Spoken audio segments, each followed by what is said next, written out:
Very important thing, what every parent asking is connection between vaccines and autism. In this study, they are not showing something exceptional, but there is explanation, and you giving this explanation in your documentary.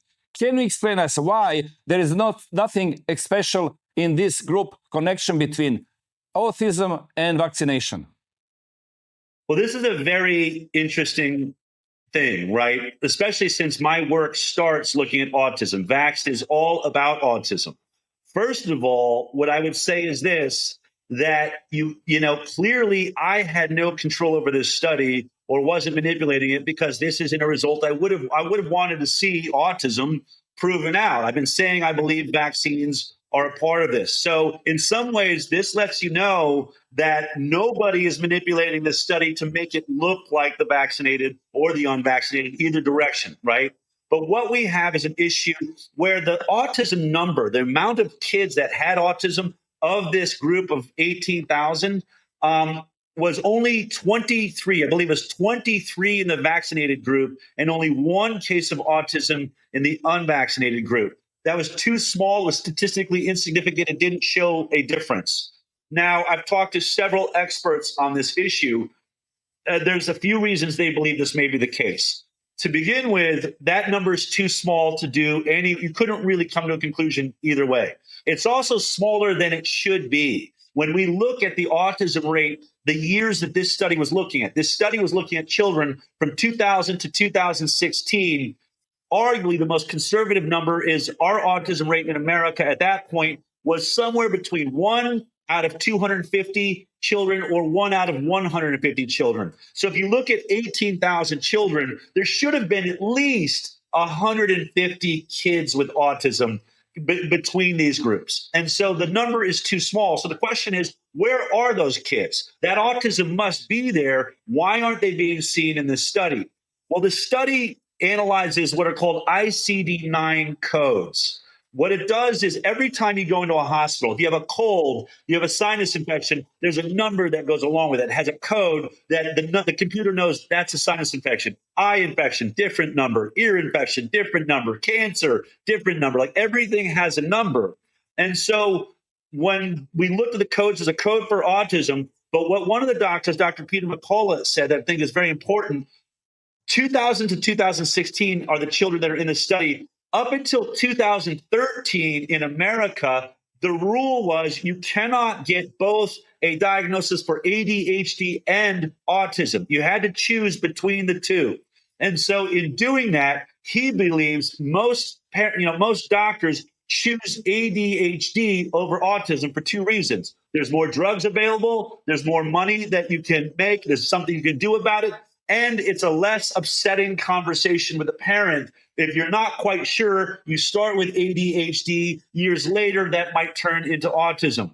Also, he points out that the ADHD numbers, it's about 232, I think it's 230 something kids right in there, is higher than it should be compared to autism. It is clear that the rate of ADHD is too high in that group. So he believes the autism is hidden in the ADHD numbers. Also, and lastly, if you look at autism research, this study really stops at 4 years old, 5 years old. Autism takes, in many cases, up to 8 years old to be diagnosed. So a lot of these children probably just haven't been diagnosed yet. So what that means is it doesn't mean that what it means is we don't have a conclusion from this study. We need a larger study. We could also, if you had people inside the study, you could call every parent that's in the study that has kids and ask them, did your child end up having an autism diagnosis, and get clear numbers and get to the bottom of this. But right now, what we see is the numbers are off.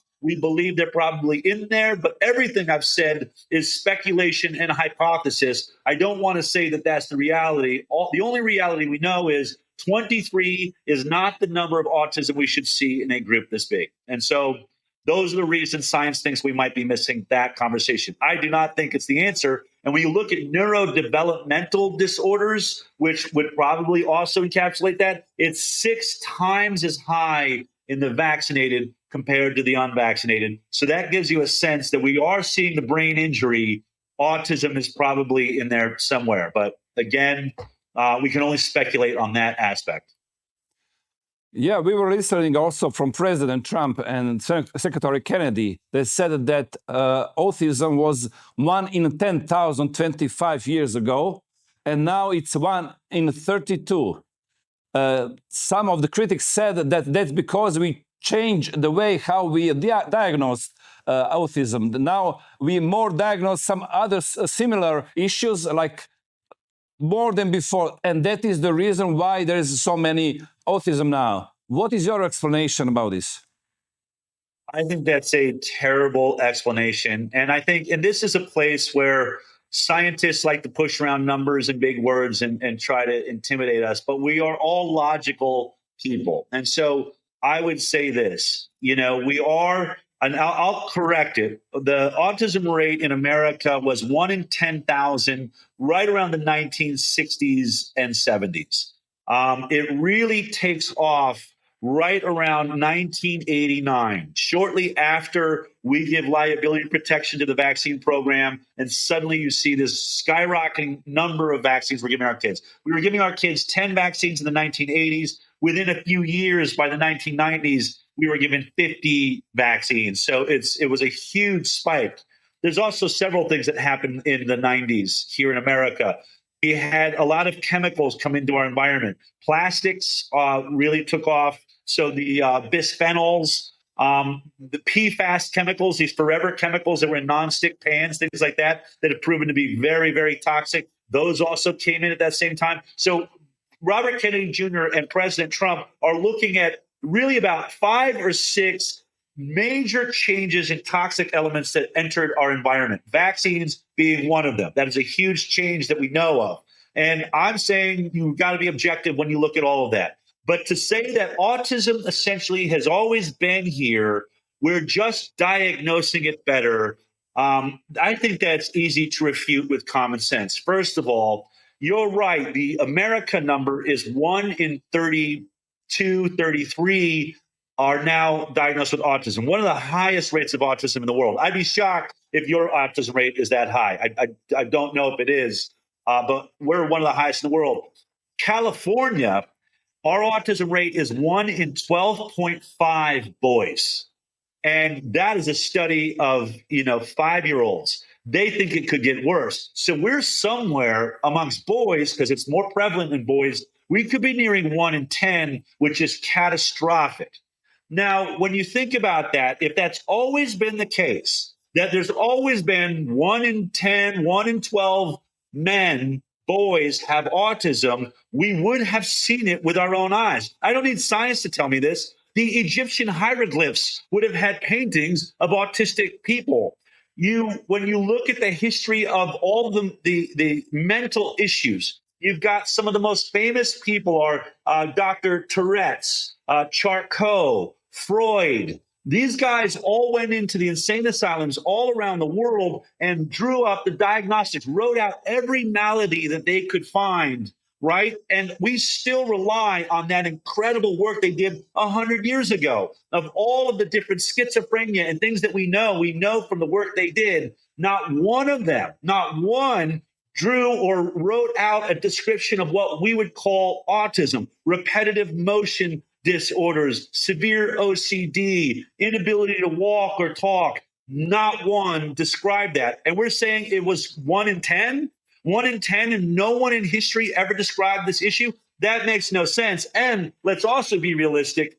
Nowadays, we tend to keep our, children that are affected, whether they have some sort of handicap. But back, 100 years ago, you were more likely to just stick them in an insane asylum. That's what we did. We just put them in asylums. So the rate should have been even higher. 1 in 10, even 1 in 30 would have been one of the worst issues you had at that time. Your insane asylums would have been filled with autistic people, not one description of it. And lastly, I would say this.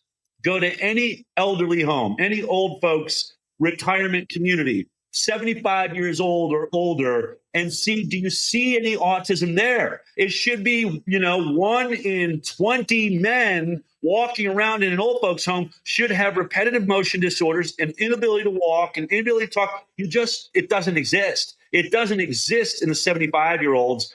Maybe 1 in 10,000, some very rare event.